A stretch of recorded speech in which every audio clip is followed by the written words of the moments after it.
Bonjour les premières six. Allez, on se donne du courage. Alors, petite précision déjà pour suite au discours de notre cher ministre Monsieur Blanquer. Vous l'avez compris, vous n'aurez pas d'épreuve écrite de français en première.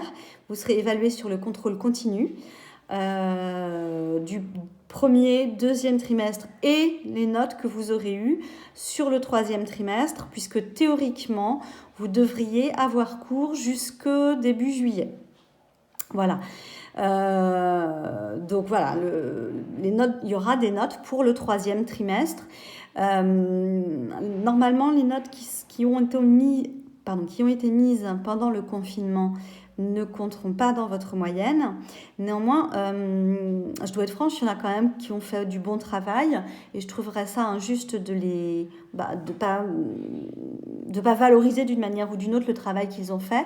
Donc, les gens qui m'ont rendu leur travail en temps et en heure pendant le confinement, je leur mettrai ça en bonus. Voilà. Ensuite, en ce qui concerne le travail à faire pendant les vacances. Vu que de toute façon vous n'allez pas avoir d'écrit à faire, vous allez donc vous concentrer sur l'oral. On est d'accord? Excusez-moi, juste une petite seconde.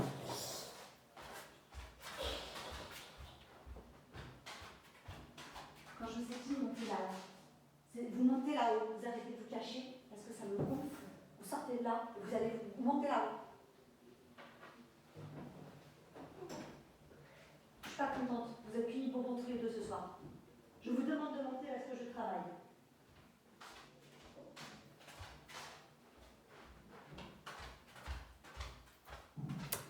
Voilà, excusez-moi. J'ai été obligée de punir mes deux garçons qui étaient en train de pouffer de rire un petit peu plus loin, alors que je leur avais demandé de ranger, de rester calme et de monter dans leur chambre. Donc voilà, ils sont punis de bonbons les vilains.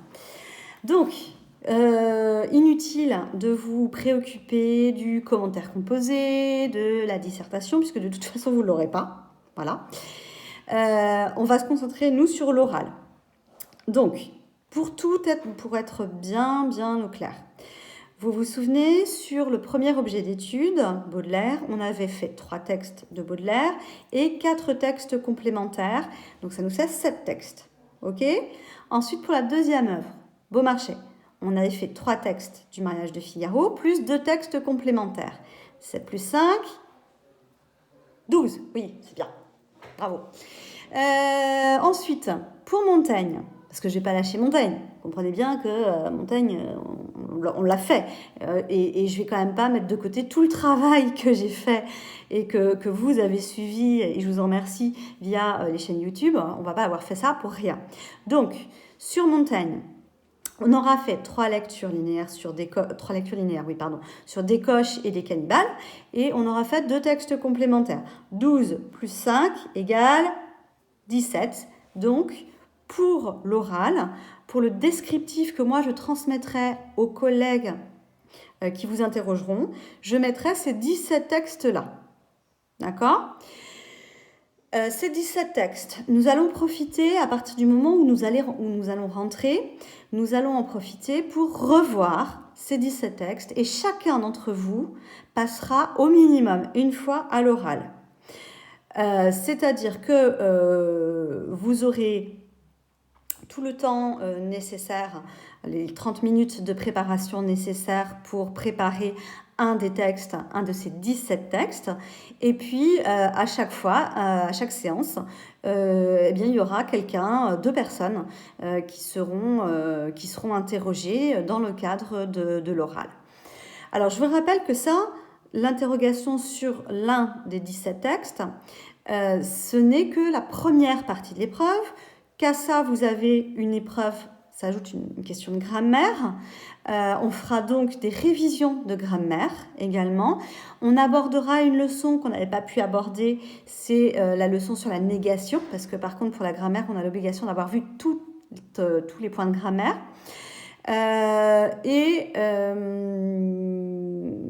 Et puis donc nous consacrerons nos séances à l'oral. Donc ça c'est la première partie. Deuxième partie de l'épreuve. Vous le savez, vous avez 2 minutes pour présenter l'œuvre choisie et justifier votre choix. Je vous rappelle que l'œuvre choisie, ça peut être une des 3 œuvres que nous aurons faites ensemble, donc Baudelaire, Beaumarchais ou Montaigne. Mais ça peut être aussi une des 3 lectures cursives que vous aurez faites par vous-même à la maison et sur lesquelles vous m'avez fait parfois, souvent même pour un certain nombre d'entre vous, de très beaux comptes rendus de lecture. Donc, vous avez le choix finalement entre ces 6 œuvres. Si jamais il y en a qui veulent présenter Montaigne le jour de l'oral, ça se peut, hein. Pourquoi pas, vous avez le choix. On l'a fait, donc vous avez le choix de le présenter. Le jour du théâtre, je vous ai distribué des feuilles. Alors, la première, celle-ci, qui s'intitule Lecture d'une œuvre, Michel de Montaigne, Des coches et des cannibales, essai 1580-1595. Vous avez une petite biographie de Montaigne, vous avez un petit point sur le genre de l'essai, etc. Et puis ensuite, vous avez un compte-rendu de lecture avec 8 questions. Donc ça, vous les faites. Et ensuite, vous avez au dos 3 entrées, 3 pistes pour des clés de lecture. Une pensée en construction, faire parler l'autre, inverser le point de vue. Vous faites une de ces 3 entrées.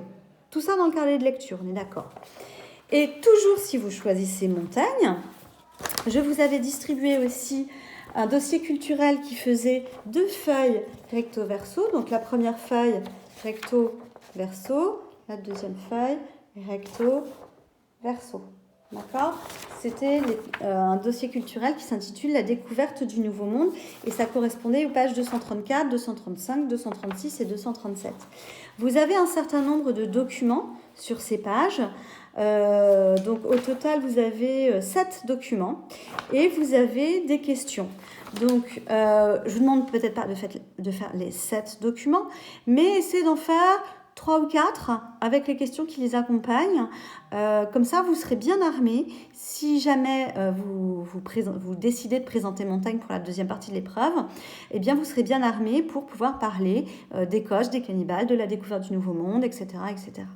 Voilà, donc ça, c'était le travail qu'apparemment vous aviez eu du mal à comprendre. Je laisse de côté la dissertation, puisque de toute façon, la dissertation, vous n'aurez pas à la faire. Alors, dernière chose, j'espère que vous allez passer des vacances reposantes, que vous et vos proches, vous portez le mieux possible. Je sais malheureusement que dans certaines familles, il y a des cas de Covid-19 et donc des adolescents comme vous qui peuvent être touchés ou généralement c'est plutôt les parents.